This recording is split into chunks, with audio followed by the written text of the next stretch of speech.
So Dom, you're a certified muscle system specialist, you know, such as myself.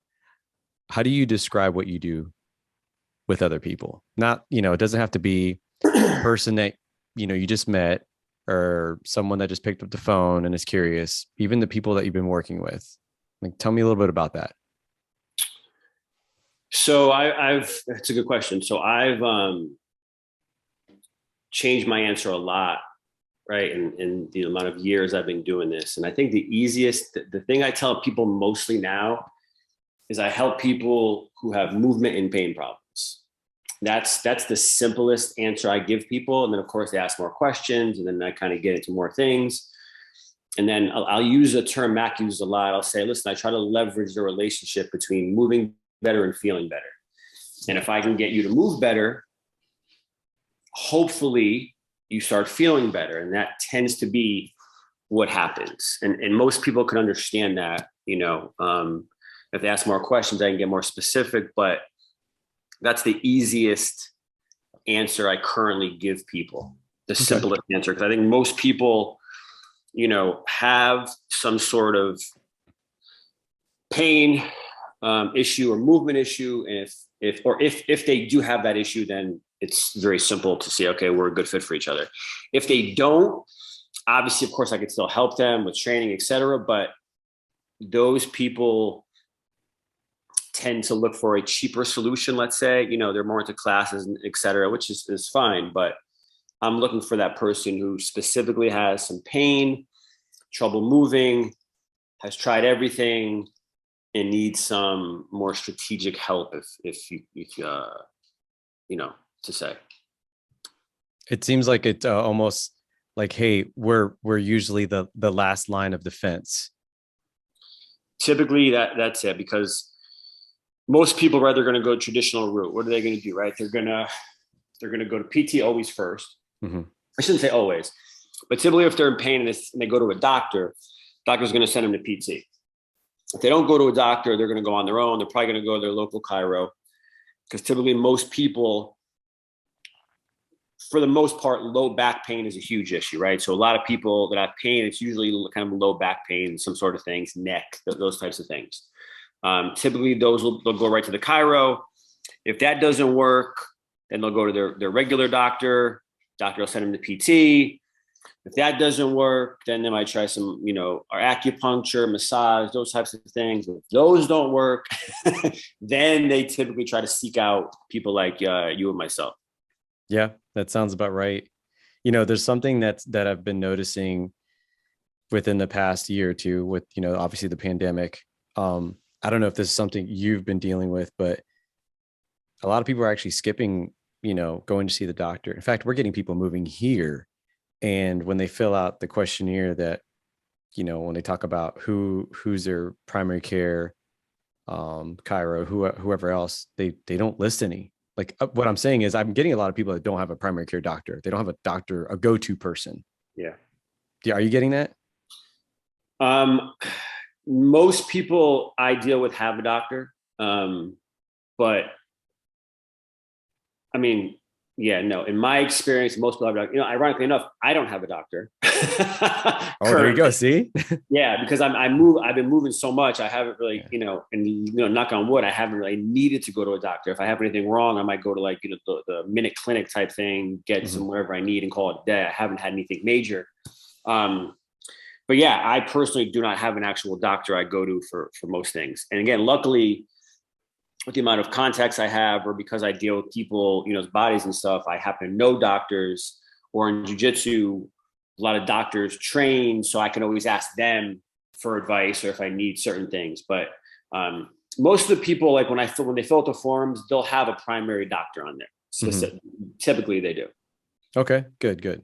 Maybe it's just me. Other than the fact that I asked you and you don't have a primary care doctor. I don't have a primary care doctor. No. Nah, it's all good. But especially, what? I also other reason might be too is I tend to have a lot of women clients, and I feel like women are way more up to date on that stuff with gynos and those kinds of things. So yeah. I think women are more apt to have a some sort of doctor in their life than a man, I think. I totally agree, and not to knock on anything about, but yeah, I'm with you. I do see that as well. Yeah. Let's get into this jujitsu thing, man. Yeah. I am not a jujitsu practitioner. I did martial arts a long time ago, but I appreciate the art part of it. And I have a lot of friends that practice, and the talk is very interesting. And I want to know, and we can go in a lot of different directions, obviously, because we talked about like this before getting on here, is what do you see as a jujitsu practitioner and instructor that connects with what you do as a muscle system specialist? And that's pretty broad. Yeah. Well, that's a great question. So the first thing is, before I even talk about exercise, jiu-jitsu in itself, it is based on physics, right? And if people don't know what jiu-jitsu is, just think of wrestling and judo merge with the goal of submitting your opponent, whether it be choking them, joint lock, arm bars, foot locks, those kinds of things, with the goal of being a submission. But you start from standing like you would in a wrestling match, and you wear a gi like you would see in judo competition, right? With a belt or, karate type uniform, right? So there's different rules between different than wrestling and judo, but for the person that has no clue, if they can get a visual picture, wrestling with a gi on, okay, with the goal of submitting, not just pinning your opponent. So that being said, physics is a huge part of what we do, right? You have to be able to move a resisting opponent or a resisting human, and you have to be able to understand what leverage is, right? How to utilize leverage to move that person, because you're not always going to fight someone your own size. And that's the whole goal of something like jiu-jitsu, is to be able to defend yourself against a bigger, larger opponent, especially for females. It's a great art for that. So just from that aspect, when I teach, having the background I have in rudimentary physics and biomechanics, et cetera, a lot of the techniques that are taught are more regurgitated than understood, right? They work, but if you ask the instructor to go beyond what his instructor told him, it gets very shaky after that, right? Because, they don't have that background. They just know that if I grab someone here and do this and go through the steps, this is going to work. And it does. But I try to teach my students, this is why this works. Because if they start understanding the why, then they can apply that principle to a myriad of different things and not have to memorize, a million techniques. And that is, not to get on another tangent, but this is a huge problem with the way jiu-jitsu is taught. It is taught in a very, here are 10 steps to get, let's use an armbar, for example. Here are 10 steps to armbar somebody from this position. And, then you learn that one day. Then you learn, here are 10 steps to choke somebody. Here are 10 steps to mount somebody. Here. So it's just, you get inundated with these techniques and these steps. So you're expected to memorize all these things, and you will never remember or memorize these things ever. Okay. I also think that's why the attrition rate of people in jiu-jitsu is very low, or very high, meaning, so the belts go white, blue, purple, brown, black. Typically, most people do not make it past blue belt. Right? Like, they're excited as a white belt. They get their first colored belt, as they say, and then they fade because it's very, very hard, right? And the way it's taught to try to remember all these things, and a lot of times you're getting smashed for years before, you're any good or you see any kind of progress, especially if you're like a, 2 times a week person, even 3 times a week. And guys are going, 5, 6 days a week. Excuse me, you're going to be left behind. So I try to give people a way to learn the most efficiently possible. And that is combining the physics, the mechanics of what we're doing into the teaching of jiu-jitsu. So I hope that was kind of a long way around that, but that's why my background really helps me as a teacher, I think, as opposed to someone who may be better at jiu-jitsu than me, but that's just based on they could be training longer, training more, or athletic ability, size. There's very reasons that someone is better. But again, teaching and competing are two different animals, right? If the people, Bill Belichick isn't the best football player ever, but he might, arguably be the best coach ever, right? So those are two different things. Yeah, no, I agree. I think the way you explained that was so simple. I understood that from with very little background in jiu-jitsu. Well, I actually no, I have zero background in jiu-jitsu. Sorry, just to make a claim, I have zero. I wrestled in high school, and but very little, not a whole lot. But I kind of want to unpack something that you said. We're resisting a human and using their leverage, and also I guess three things: those two, and then the last thing is that regurgitation, right? And when you're talking about as a teacher, and you're not wanting them to just regurgitate a technique, right? Like, and then you say, I teach the how, or I'm sorry, not the how, the why behind the understanding of this certain technique. And it's probably even more beneficial within the situation in that moment where, hey, this is a cool technique. It's not going to work right now. Not in this position. Does that sound right? Yeah, listen, I mean, anything can and cannot work, right? There's a lot of variables. Right? But I think the big thing is, instead of telling somebody you got to put your foot here, put your hand here, your head's got to be here, this has to be there, you can just say something like, listen, in order to submit this person at the elbow, if our submission is breaking the elbow, okay, you need to control the joints above and below the elbow. That's the shoulder and the hand. Just think about that. Okay. Control the shoulder and the hand. However you do that, there's obviously better ways, etc. Let's just focus on, can you control this person's shoulder and this person's hand? And then we can work from there. You know what I mean? So I kind of like try to reverse engineer some things and not give people so many details, because here's the thing, they're never going to remember. Yeah. Now there are some prodigies who, yes, can recite every detail of every technique, and that's fine, but that's not the majority. Absolutely. What's going to happen is people are going to gravitate towards what they're good at, or things that stick with them for whatever reason.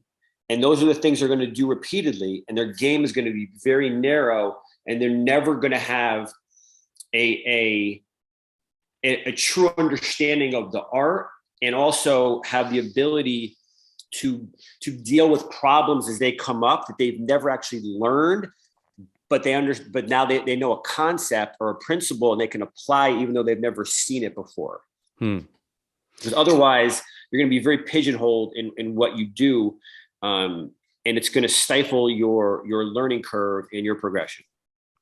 Now, going back to the regurgitation and people usually quitting at blue belt, correct? Blue belt, yep. Okay, at blue belt, is it because they don't want to go past that whole why we're doing this in that situation? Like the variables, it's almost like it's too much thinking. Like, I get it, when we train somebody, you want to give them like one cue, maybe two if they get it. Because if you can see 20 other things wrong and you say all 20, that's going to be a mess.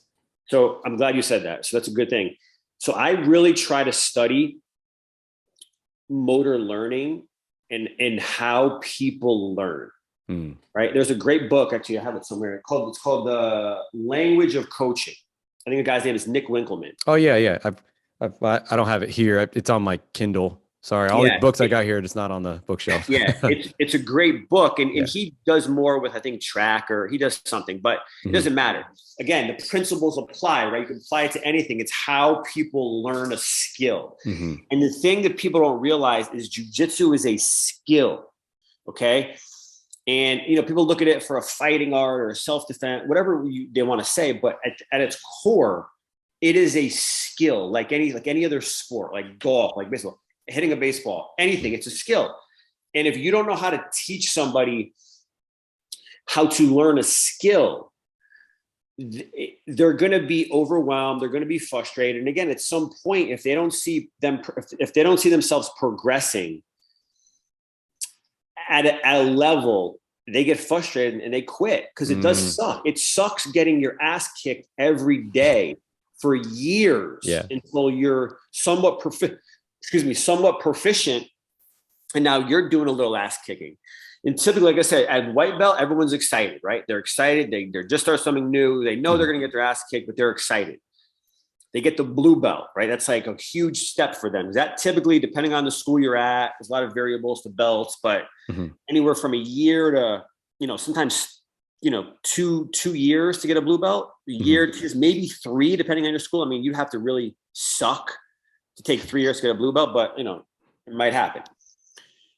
Or your instructor's just really, really strict about certain things. But anyway, so let's say a year and a half, for argument's sake. So you're there for a year and a half. You finally get a blue belt. You're so excited. You got your first color belt. And now, as a white belt, people kind of are nicer to you in class, especially higher belts, right? Because unless you want to be a dick and just kill people, but the white belts will kill each other. But the higher belts typically are nicer to white belts because they know they're new and they're kind of let them do stuff. But now you got a color belt. So now, okay, game on, right? Now, those same people that were nicer to you are probably going to go harder with you and be a little more, a little more aggressive or a little more realistic. Now you're like, oh my God, like, do I suck this bad or whatever the case may be? It was just like, no, they were being nice to you before. Now, because you stepped up, you've been there for a couple of years. Now you're really going to get the treatment.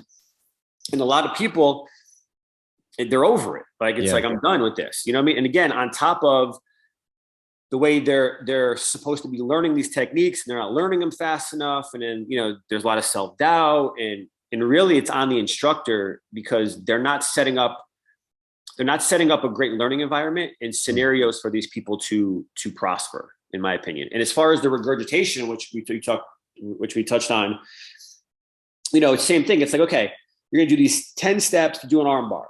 And then they regurgitated that from their instructor and then their instructor and then their instructor, right? So, and they might know, yes, this works or this sweep works and put your foot here, etc. But when you peel back the layers and you start asking questions, well, why do I put my foot there? I don't know, that's what I was told. You know what I mean? Put your foot there. Well, why? What if I put my foot here? What's the difference? They don't know. A perfect example is a Kimura, right? A Kimura is basically like internal rotation where your arm is kind of like behind, like almost like you're getting arrested, right? That would be like a Kimura lock, okay? So a perfect example is they don't understand that the reason the Kimura works a lot of the time is because you're shortening the tissues at the shoulder. And once you get to the shortest point, their range of motion is so limited, they have no more ability to generate force, as opposed to doing it from like a mid-range position where you could still generate more force there than you could at the shortened end or even the lengthened end of the length-tension relationship of muscle, right? Now, the jiu-jitsu instructor doesn't know that. I was just going to say, is that make me want to go to jiu-jitsu school and start doing this now? Yeah, that's how I teach it. Because I'm like, listen, if you shorten these tissues, X, Y, and Z is going to happen. This is why this is more effective. But the jiu-jitsu instructor doesn't know that. He'll just say, okay, pull the arm up here and go like that. But then if someone says, well, why? Like, well, I don't know why. That's just what you do. It just works. It just works. But then now that's only going to be applied to the Kimura. But now if I'm doing an Americana, which is a different one, which would be external rotation, if you understand the principle of shortening tissue, now you can use that hold or a foot lock or any other holds. But if you understand the idea of, I want to try to shorten these tissues as much as humanly possible, because now they're going to be mechanically weaker in this position and it's easier to break or to get them to tap, then you could apply those to a bunch of different submissions, especially rotational submissions. Any kind of twisting type submission, not just a straight, kind of sagittal plane break. Those are different, right? So I try to teach those things that way. And that's what I mean by regurgitating. It sounds like the way you teach it is very much on the totem pole of, gosh, I had it in my head. It was really, you explained it that was awesome.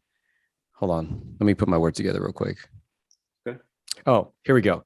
You are viewing how you teach jiu-jitsu, or when you're on the floor rolling around practicing with people, to put someone in a complete mechanical disadvantage.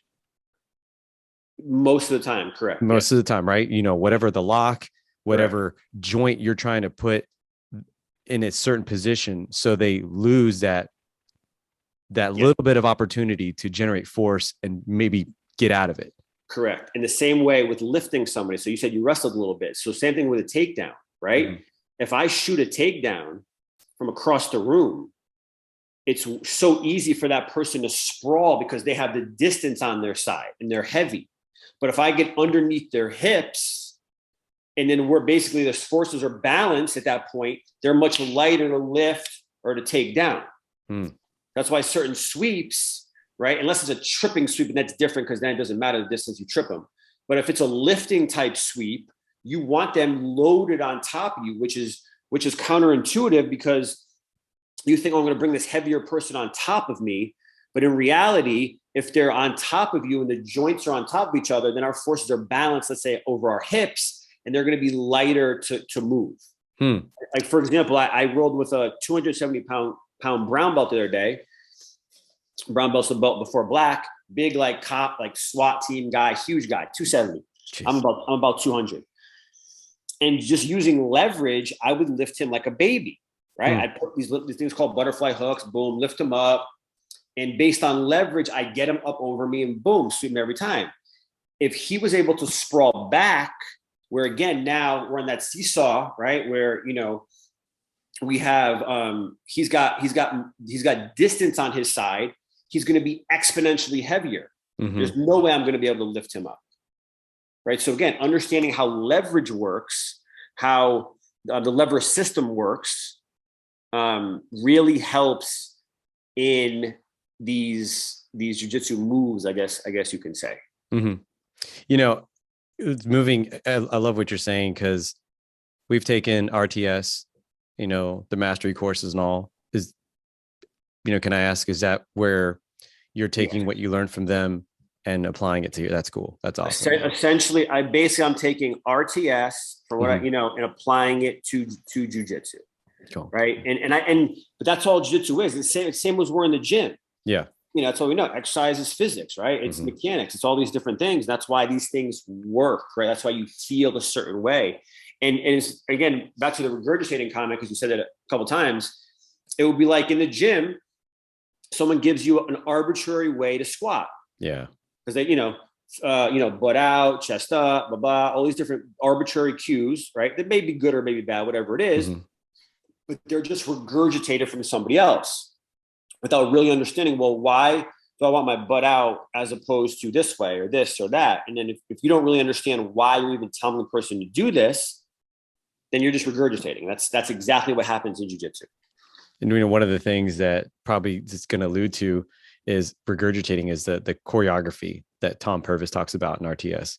Are you actually building an exercise for the client in front of you, or a movement in jiu-jitsu to build leverage? Or are you just regurgitating a choreographed technique that you are copying and pasting, you know, with this 270-pound guy that you're trying to do something with? And how come you did it with no problem, but me as a pre-white belt that, you know, I can't do nothing with the guy? Yeah, it would never happen. Yeah, because even if at that point you understood leverage, you still need those reps of how to get yourself in position, what grips to use, right? There's a lot that goes into it. But well, that's a skill. Of course. That's where the skill leads in. You know, you have those hours, maybe even like that whole 10,000 hour rule. And oh, you still there? You froze, buddy. Okay, cool. Yeah. I saw you were like bowed down, you know. Oh. Okay, dude, what happened? No, just yeah, you got what I said. Yeah, you know, that's exactly it. It's, and I love it because to me, jiu-jitsu is more than a martial art, right? It's the same reason I think we love exercise. It's we're solving problems every day. That's what makes it fun, right? The people that just, again, regurgitate or just, you know, do choreography for exercise, I mean, they have to be so bored. And I think that's another reason they could do so many hours, because they just sit there and they just like, it's just mindless, right? It's mindless exercise, mindless teaching. And I don't like that. Like, I map everything out. I try to be very systematic in my teaching. I know everything I'm going to do. I tried to think, okay, what are the most important things this person needs to learn right now? How do we build off of this? And it's literally the same thing with exercise, right? How do we progress? How do we, Tom Purpose, how do we micro progress, right? Mm-hmm. That's why I think for me, jiu-jitsu and exercise are the same thing. Mm-hmm. They're the same thing. It's just, different goals, obviously, and different movements, but the foundation is the same. What would you say if someone were to disagree with you? Sorry, I got to ask, because I don't know if you get this, but I get people come in and, they're like, this is an exercise. This is therapy. And I'm more alluding to, okay, if that's what you're going to say, just tell your friends that this is the best therapy you've ever had, if that's the truth. Yeah. Because you're not going to get this with other typical therapy, if you might say. I know a lot of people, if they watch or listen, they're going to be like, dude, why'd you say that? And I'm like, you know what, man, people are going to believe what they want to hear and use a word in the context that they already know in their head and just take it for what it is. They want to know more and teach it. Like you said, they got to go past that the blue belt. You got to progress into actual skill beyond the regurgitation, the actual, why are we doing this? And into, what Tom Purvis, Greg Mack say, the mastery land, or and it's a skill. It's that, or what, problem solving is a skill, and it's not a one-time thing, and it's not a copy and paste. It's like mapping it out. It's, systematically doing it with a very, concise process, not skipping steps. And that's how you get into, well, we're going down to the brown and black belt hole. Yeah. So let me say this while it's on my mind. Mm-hmm. Another thing that happens a lot is you get great competitors, right? Black belt competitors. They win world championships and they're tremendous athletes, right? Competitors. But they teach the stuff they're really good at. And if their students are not them, it may not work as well. You know what I mean? Like they've figured out a way to make their style and what works for them, and they're really good at certain things. But then when they try to, again, regurgitate this to students based on their own success, a lot of the students they're not them, right? They're not athletically them, right? Like, let's take a baseball example, or even like football example. Football, Super Bowl's coming. Not everybody's Tom Brady, right? Yeah. So Tom Brady could maybe teach, another quarterback what he does, but the other guy's not Tom Brady. Yeah. Right. So a lot of these instructors will teach their own style, and these students, they don't get it, right? Because they're not them. It's almost like they want that. There's that, remember in the muscle system specialist course where you go through the biases, and it sounds like that associative bias where you associate this scenario. Oh, I've been here. You know what I did? I did this technique. And then meanwhile, you're 200 pounds. I'm 165. Okay, I'm going to do it. And meanwhile, this guy's not moving. Or just they have an athletic ability that I don't have, or that someone else doesn't have, right? Yeah. Mm-hmm. So, but then the other thing too is that the person just sees, well, they're a world champion, so they must know everything. They don't take into consideration that this person is a world-class athlete. Yeah.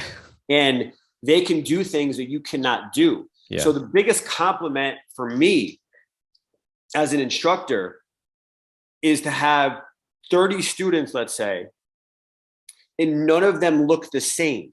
Mm-hmm. Right? As opposed to a school that they train at, X, Y, and Z. Because everybody's doing the same thing. Now, some schools are very successful like that. Nothing wrong with that. But unless you fit into that hole, I like to give the concepts, give the principles, and let people's bodies and whatever they do form their own style, instead of this is the style that everybody here is going to do. Yeah. You know what I mean? And I think, me personally, thinks that'll make them more well-rounded people, so they can, again, take a concept and make it their own, and instead of trying to make them do something that their bodies, let's say, are not capable of doing. Again, let's use an exercise, for example. Let's take a squat, right? If everybody had to squat to 90 and be, you know, like this every time, but again, someone has different femur lengths, different, you know, trunk lengths, different tibia lengths, they can never look like that. Mm-hmm. But you do, and you've won, you know, the squat world championships. So you teach everybody how to squat this way, but not everybody's built like you. Not everybody has the same ability as you. So only maybe a handful will progress and go. Does that make sense? Yeah. Oh no, absolutely. So I try to make it so that no one really knows who's teaching them. Mm-hmm. They just know they have these sound principles, and then their bodies will kind of conform to whatever it is they can personally do based on the principles and the things that they've been taught. Oh, you're not teaching a cookie cutter method. Correct. And that takes, that takes time, energy, and work. And a lot of instructors, they just come in, teach a couple techniques, and look at everybody train. Mm. That's the other thing too, if you want to get on this subject. Yeah. So no, it's good. Again, it's good. So back to how people learn, right? Mm. If another big thing is, if you teach a technique in class, let's say escaping a mounted position, right? Where someone's on top of you and you have to get out of a mount. Okay. You learn a technique, 2 techniques in class. Then after that goes over, okay, now it's time to train live. They call it, you know, rolling, whatever. And everybody starts standing up, and then you train. Wait a minute. We just learned how to escape a mount for the last 30 minutes. Now you're going to go train, regular training, we'll call it. You're going to forget that mount, like, because you're always going to gravitate towards what you're good at. Okay. So what I like to do is, if we learn mount, guess what? After we learn the technique, after we've drilled it, and we have a basic understanding, now for the next 30 minutes, all we're going to do is mount. One person starts on mount, one person starts, you know, on top, on the bottom. You get out, you flip. You get out, you flip. You know what I mean? And then you keep going for 30 minutes like that, because otherwise you may never be mounted again. Mm-hmm. I'll give you a perfect example, right? Most classes, if I'm the highest person there, no one's going to pass my guard. No one's going to mount. Okay. It's not going to happen. But that means I'm not getting good at those skills. Because if I fight someone better than me and they do pass my guard and they do mount me, I haven't been there in so long that my skills are diminishing. Mm. So without those specific training, those specific rounds, your game is going to be very narrow and not well-rounded. So I'll let people mount me on purpose. I'll let people do stuff on purpose just so I can practice these skills that I otherwise would not practice. And again, that's the huge problem in classes, is that people will do a half-hour techniques, never revisit them again, train normal. The people are always going to do what they're good at, whatever that may be, or just get smashed. They come into class again the next time, and they're going to do 3 more random techniques, never practice them, 3 more. You see what I'm saying? It's just a vicious cycle. It's a nightmare. It's a nightmare. So if those people keep doing the same thing that they're good at, mm-hmm. what kind of problems do they show up when you're doing, when you're training them? Not jiu-jitsu stuff, like switching gears over here. Yeah. So a lot of these people have, right, the compensatory kind of patterns, right, where one side is tighter, one side might be, weaker. Because if I always tell people, I say, listen, don't be a one-sider. What does that mean? I always say that's funny. Don't be one-sided, man. Yeah. It's like, it'd be like a boxer who's, only throws, jabs on one side, whatever. Now in boxing, it's a little different because it's a lot more to it. But in jiu-jitsu, you got to be able to fight both sides. Like, you can't just use your right leg every time for this or your left. Because what if the person goes to your right instead of your left? Now, what are you going to do? Right. So you got to be able to do a technique on both sides. You can't just armbar everybody's right arm. You got to be able to armbar someone's left arm too. Right. And that takes different mechanics on different sides of your body. So if people are one-siders, as I call them, you see it all the time, they're limited external rotation, let's say on one side of their hip. They're limited internal rotation, on one side of their shoulder, right? So like, this shoulder goes in more on one side, their hip, right, turns more this way on one side than the other, depending on how they fight. Mm-hmm. So I see that all the time when I'm training people. Hmm. And do you, I remember one time I saw a post of yours and you talked a lot about the neck, Mm-hmm. like a lot of cranking on that neck happens in jujitsu. Yeah. And you see, I'm pretty sure I've actually never had a client that practices jujitsu, one day maybe. Yeah. So what kind of common things do you see amongst the jujitsu practitioners? I mean, obviously the neck, let's talk about that. Well, so the neck, depending, but honestly, probably the most common thing I see for jujitsu: hips, low back, Okay. hips and low back constantly. Because in jujitsu, you're moving your legs constantly. You're always using your legs when you play guard. So people always have quote unquote tight hips, and your spine is being cranked in all kinds of crazy directions, right? Your spine's being twisted. Sometimes you're inverting, you're upside down on your neck. So low back and hips will probably be the two biggest things. Now the neck, it depends. Sometimes, yes. A lot of times, again, if they're more wrestling based, then I might see more neck stuff. But in jujitsu, you can quote unquote pull guard, so you don't have to do any takedowns, and then there you'll see more low back and hip stuff. But if someone's more of a wrestler, if someone likes to be more on top and really grind their neck in, they're doing a lot. They're getting their neck snapped down a lot from takedown type stuff, and I'll definitely see more neck stuff. But either way, you need a strong neck because you're always getting. People are trying to grab it, they're trying to break your posture, they're trying to choke you. So having a strong neck, being able to extend your neck, right, being able to move it in general is going to help in the long term of your jiu-jitsu career as well, 100%. And now there's a guy actually I know who's a teammate of mine. His neck is so jacked up. He's got pain radiating down his arm. He needs surgery. He might have to retire. That's awful. Yeah, man. The neck's a real serious thing that people don't train it enough. They don't. No. They don't respect the neck. Yeah, no, it's that's what the post was about. Respect the neck. Yeah. Remember, he kept saying that. It was a good one. Yeah. Yeah, I agree, man. If you're not taking care of your neck, I got like several machines just using the neck alone. So yeah, I totally agree. It seems like you being a jujitsu instructor and a trainer, personal trainer, a muscle system specialist, they really kind of coincide and help. Um, they complement each other. Like Yes. it almost seems like this jujitsu makes me way better at being a muscle system specialist or a trainer, doing the physics stuff. And then this stuff makes me a better jujitsu guy. Would you say so? 100%. Yeah, I'm very lucky. And it took me a while to put the two together. It's one of those things where it's like it's so obvious, but you just don't think about it. And then one day I was like, wait a minute. I was like, I know this stuff. Like, what am I doing? Like, it didn't click to me because again, I learned jujitsu the way everybody else does. Regurgitation, memorize, blah, blah, blah, blah. And honestly, it took me till I was like good into my black belt, a good couple of years. I've been a black belt since 2008. So it took me a while to start to get my brain. I took RTS mastery in 2014. I took MAC first class, I think 2014.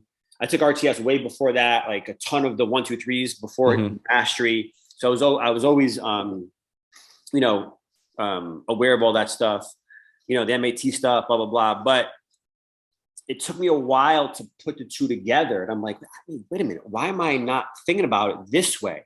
And then once I started teaching more, then it really started to click. And I was like, oh, okay, yes. And it helps my personal jiu-jitsu.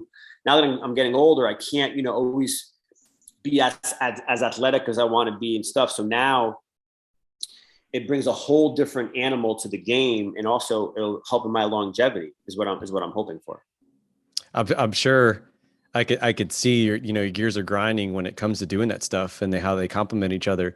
Do you remember like when it clicked and it's like, oh my gosh, I can't believe this. I missed this for so long. So I don't remember exactly when it clicked, but I do remember it's been in probably the past couple of years, honestly. The past couple of years when I really was like, what am I doing? Like, Yeah. why haven't I thought about this before? Mm-hmm. Like, basic leverage stuff I kind of did, but then I think too is when I started to teach more. Yeah. I started to teach more in the last couple of years, like consistently teach, is when it really started to dawn on me. And I'm like, what am I doing? And then a couple of people kind of came out saying a couple different things. I'm like, well, that's not really true, right? People that are like, they don't really have an exercise background or a physics background or a mechanics background. And they might've heard something and they say stuff online. And I'm like, well, wait a second. I'm like, their premise is in the right direction, but what they're saying is not quite accurate. And then I started thinking more about it, and I'm like, okay. It's almost like they've heard a couple words and they throw it out there. Mm-hmm. And I'm like, well, wait a second. That's not really how that works. And that's what really kind of got me thinking more about it. Now, is that what most of the posts that you do now is really tailored to? Like, this is very typical to be taught this way. Really check out the way, what's really why, in this position. And I watch your post, man. And I don't, like I said, I don't do jujitsu, but I'm like, man, if I did jujitsu, I would go to this person.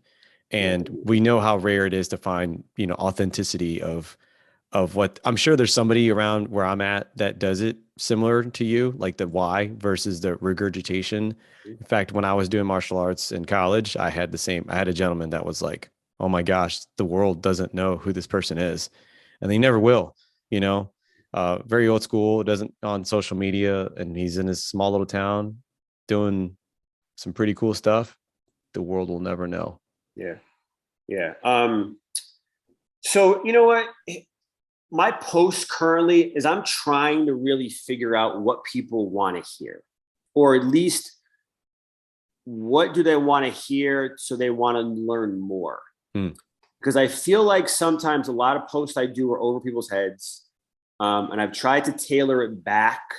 And also too, there's a fine line. Like, you have to be careful, because especially in jiu-jitsu, people are very what's the word? They're very sensitive or very protective of their own instructors. Gotcha. Right. So if I say something, even if it's true, that is a little, against their instructor, even though I don't know their instructor, people get offended. Oh yeah. I remember that. You know what I mean? They get offended. Mm-hmm. So there's like a very fine line of giving people information without essentially being like, listen, your instructor is a moron the way he's teaching. You know what I mean? So I have to, the posts are hard, man. That's my hardest thing is how to get people to listen, right? How to get people to care. To me, that is, and again, you're always going to have your meatheads who they don't care. They want to go in there. They want to just smash all day. And they don't care about anything else. They just think, I just got to be tougher than you. I'm just going to outwork you. I'm going to grind it out, and then it's like a badge of honor to be hurt and bloody and like, hobbling on the mat. I'm like, you're a moron. Like, what are you doing? Like, no, it's true. I mean, like, listen, if you're getting paid millions, I always tell people this about steroids. I'm like, listen, if you're in the NFL and you taking steroids, the difference between like, you making millions of dollars and not, then maybe you want to do steroids. But if you just want to do steroids because you want to be cool in your jiu-jitsu class and beat a couple blue belts and then look good on the beach, you're a moron, in my opinion. I mean, like, sorry, man, that's great. Like, what are we hey, doing? Dom, I'm with you, man. I mean, you're just gonna, go in and get all big for aesthetics, and then it's like, but there's a trade-off if you do something like that. What's the trade-off? NFL, millions of dollars trade-off, and other things too. Yeah. But I'm sure the trade-off of just that is going to be way different. But it goes back to, I love what you started off with the motor learning, right? Because you'll start to see who really wants to learn versus who's just here to get, just want to smash. Right. And get all bloody and stuff. Just to tell their friends, I do jiu-jitsu, I'm so badass. Blah, blah. I'm like, you're an idiot. You're right. It's the same with exercise. I'm sure, you get trainers that come in. I've got a master's in exercise science, CS. I know how to work out, kind of thing. I've been working out my whole life. And then you show them, okay, well, here's a machine. I know you've probably seen it in the gym. We're going to do things a little bit differently, like isomyoplyos or isoconcentric and eccentrics, very strategically. And then all of a sudden, what just happened? How did this open up a whole new range, in a certain plane? So I get it, man. I totally get your frustration. Yeah, no, it's hard. Social media to me is the hardest thing. And I'm actually in the process of potentially hiring a couple of virtual assistants. I'm like interviewing a couple because I need help. Mm-hmm. I need help from the outside. Yeah. Right. I need to say, listen, because to me, and again, not to sound like a jerk, I think I'm putting gold out there. Yeah. And you are. I'm telling you, man, I you know what I'm going to do? I'm going to get a couple of guys I know I work with that do jiu-jitsu, love it. And I'm going to say, hey, I'm going to tag you. Yeah. Right. We'll do 3 guys. How's 3? 3 sound good? Yeah. I'll find 3 people and tag you and say, watch this stuff. Tell me what you think. I want to hear. And you know what? I'll record them on my phone. I'm like, no. I'm going to send it to you and be like, hey, let's pick this apart. Maybe do a part 2 of this, because I agree. I think what you are doing is gold. In fact, you started off with the big bang of we're not regurgitating or choreographing jiu-jitsu, where I'm teaching you the why behind leveraging a 270-pound guy, brown belt, that's way more bigger and powerful than me, but somehow he can't get me past guard. Correct. He can't pass my. He their day is so funny. He goes, you're the only person guard I haven't passed yet. Mm-hmm. I'm like, well, man, come on, man. Like, have a little respect. Yeah. I'm training longer than you. I don't give a F if you're bigger than me. Yeah. But I'm not fucking 150 pounds either. So yeah, no, I'd be curious because the people I poll, it's hit or miss. You know what I mean? It's hit or miss what they care about. I mean, this is the stuff I think they should care about, but that's my biggest struggle. It's like, I don't know where they are in their journey. Yeah. Right. So maybe they're not ready to hear this yet. Right. Maybe it's still above them. And they don't even get what I'm trying to talk about. Those are some wise words you just said right there. Like, everyone's on a journey, and sometimes people start off on that journey where they just don't listen. They're that white belt, they're excited.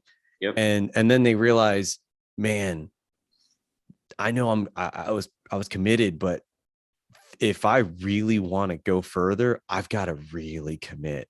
And so listen to this. Hold on. I'm going to read you a quote real quick. Yeah. While we're talking about this. So I had a woman. Oh, I wrote this down because it was such a good quote. This woman's a purple belt. Mm-hmm. Okay. And she's been training jiu-jitsu for, I don't know, 5-6 years, whatever it's been. And she's kind of, slowly kind of putting along. Like, she's actually an engineer by trade. So she kind of gets concepts. And so she finally took a leap to book private lessons with me. Finally, right? After all this time. She kind of listen to my stuff, would ask me questions here and there. She'd always be like lurking in the background, right? Mm-hmm. I always see her lurking. So she finally booked 5 lessons with me. We've done 4 so far. She sends me a message the other day. She goes, a good map gets you to your destination so much faster. She goes, I was navigating BJJ with a stack of MapQuest printouts, and now I have a talking GPS. Right? That's pretty cool, right? So she's like talking about, listen, a good map gets you your place faster. She didn't have a map. She was just kind of all over the place trying to figure it out because people just throw stuff at her. Yeah. So she's like, I had a stack of MapQuest printouts. And again, if you're too young to understand what that means. Yeah, MapQuest was awful. Yeah, just a bunch of stuff. And you're like, what do I do? Now you have a full-fledged talking GPS that tells you exactly where to go. Right. So I think that was a great compliment from her. That is great. Yeah. So that's the thing. It's like she wasn't ready to hear it. And then one day out of the blue, she's like, hey, can I do some privates with you? I was like, where'd this come from? You know what I mean? But like something clicked. She heard me teach enough or heard something I said, so I'm realizing that not everybody's ready to hear what you have to say. Yeah. You just have to keep kind of putting stuff out there and it's a numbers game and it's a consistency game from what I'm what I'm So true. realizing about social media and marketing in general. It's about the consistency. Now, it's annoying at first because if you need money, you know, you got to get people in the door faster, right? Mm-hmm. So now everybody has 3 years to build some kind of, you know, situation. Some So content. Yeah. yeah, And, so I don't know, but that's my hardest struggle. to add on to the GPS, um, yours is constantly being updated Constantly. because Correct. you're increasing your skill. You're even purposely decreasing your skill to keep practicing the skill of other things. Otherwise, you'll lose it, or it would either go away because it's those hours kind of like they get disintegrated. So it's also good to know that you're not just a talking GPS, you're also constantly being updated. Hey, yo, that road's gone. Jiu-Jitsu is the most jiu-jitsu basically is still in its infancy, right? It is evolving constantly. If you look at these new kids coming up, these teenagers, they're doing stuff that I don't even know what they're doing. Hmm. But it looks crazy. But again, you gotta take it back. And if you understand the concepts and the principles, you can break it down easier. But if I try to look at these kids and memorize all the stuff they're doing, I have no idea what they're doing, right? Because these kids don't even go to school, right? They're homeschooled. Some of these people live in van, like it's crazy what people are doing now. But they are training jujitsu 10 out like all day, every day. Like I don't, I got to make money at work. I don't have that kind of time, right? Yeah. So I just have to understand the concept. And I'm like, okay, I see what they're doing, blah, blah, blah. So it's much easier to learn to defend stuff first than it is the offense part. Yeah. Like they're doing these crazy. I'm like, listen, okay, I know they're doing this. If I stay here, I should be okay, right? If I understand these concepts. So that's another huge thing, right? It's always evolving. And you as an instructor have to evolve. That's another reason, again, I love to teach the concept because listen, I can't teach all these crazy new leg locks and stuff people are doing. Like it's just a lot. But I understand, okay, they need inside position. They need to control my hip. They need to control my knee line. Like I understand the principles of what they need, right? I always say to my students, understand the central problem. What do I need and what does your opponent need? And if you understand that, you can reverse engineer everything through that lens. Oh, that was the one thing I didn't bring up when you said that earlier is the reverse engineering. And that's something that we do as muscle system specialists. I know we're changing the gears there, but that concept is so powerful and you can apply and I like how you're applying it to jiu-jitsu. You can apply it to anything when it comes to a goal where you're trying to solve a problem and it seems like it's very successful for you. Yeah, in jiu-jitsu especially, again, so if you take, let's just say like a choke, okay? Let's take a move called a triangle choke, which basically means like someone's legs are wrapped around your head in kind of a triangle form, and your arm is like this, and their legs are wrapped around you. So it almost forms like a triangle, right? With one arm in, and your arm is basically choking you with their legs basically squeezing you, okay? And people always ask, well, how do I get out of it? Well, you got to reverse engineer, right? What does this person need? Well, they need to break your posture down. They need your arm in a certain position. They need their angle a certain way. So if your arm was inside their leg. So if you know those things that they need to choke you, how do you defend it? Well, you keep your posture. You don't let your arm get crossed. You don't put your arm inside the legs, right? You keep your shoulder inside. Like if you understand what they needed to choke you, you can reverse engineer the defense. And that's what I was talking about with the leg lock stuff. Like I know these kids, what they need to submit me. I can't tell you the 10 million ways they're getting to my legs, but I know they need X, Y, and Z. So I'm going to just focus on preventing X, Y, and Z and getting the F out. Right? That's the easiest way to do it, unless I have a ton of time to study every little detail of what they're doing. If I understand the overarching concepts, I can reverse engineer my defense and be safe. That's great, man. Yeah. I love where we're going with this and I want to keep going, but I've got to cut it short. I do have one question for you though. I think what you're doing out there in the post is gold. I think, if I did practice jujitsu, I'd want you to be my instructor to know, I don't want to be a regurgitator because I'm a muscle system specialist like yourself. We can't regurgitate what we do with exercise to help people solve their movement or muscle issues. So my question to you is, what do you what do you want everybody to know about how you apply jujitsu? Like this goal, like what do you want? Like what's your ultimate goal of how you view jujitsu for everybody to know? What would it be? Ultimately, I want people to understand what is happening, right? I want them to understand the art. Like, I'll give you another example. When I train, 90% of the time, I close my eyes because I want my body to take over and I want to have the reflexes necessary no matter what happens. Okay. And that will also make my technique so much smoother because I understand I'm already 3 steps ahead, 4 steps ahead of this person with my eyes closed. I don't even have to see them. I feel the energy and I know where to go. Right. That's powerful. To be able to close your eyes and fight somebody, that is powerful. Now, they're punching me in the face. I mean, different conversation. Yeah. But if they're just going, that's a powerful tool. So I want people to really start to understand the jiu-jitsu, understand the leverage, understand the mechanics, understand the physics of what's actually happening to you, and view it for what it is, man. It's a problem-solving physical chess game, man. That's what jiu-jitsu is. It is a problem-solving physical chess game. And if you're playing checkers and I'm playing chess, it's a wrap, son. It's a wrap, son. That's great, man. What a great way to end that. It's a wrap, son. That's it. Chess for checkers, man.